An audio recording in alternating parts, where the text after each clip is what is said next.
অর্থনৈতিক চিন্তা না করে মানব সেবার ব্রত নিয়ে দেশের মানুষের চিকিৎসা সেবা নিশ্চিত করতে কাজ করবে রয়্যাল কেয়ার হাসপাতাল অ্যান্ড ডায়াগনস্টিক্স সেন্টার।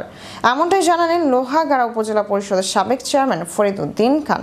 দুপুরে চট্টগ্রামের লোহাগাড়ায় রয়্যাল কেয়ার হাসপাতাল অ্যান্ড ডায়াগনস্টিক্স সেন্টারের মালিকপক্ষদের সাথে মতবিনিময় সভায় প্রধান অতিথি হিসেবে যোগ দিয়ে এসব কথা বলেন তিনি বলেন, সদিচ্ছা থাকলেই মানবতার সেবায় ব্রতী হওয়া যায় বলেও যোগ করেন তিনি।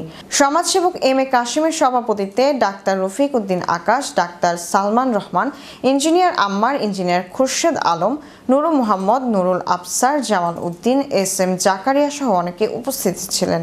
আমরা এই হাসপাতাল হবে একটা বিশেষজ্ঞ হাসপাতাল।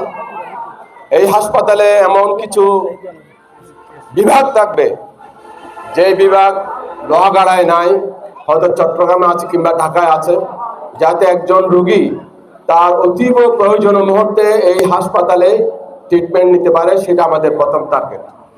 এই প্রতিষ্ঠানটা এমনি করতে আমি আসি নাই, আমার তো একটা প্রতিষ্ঠান আছে। আমি মামুনি হসপিটালের প্রতিষ্ঠাতা, অসংখ্য মানুষ এখানে সেবা পাচ্ছে।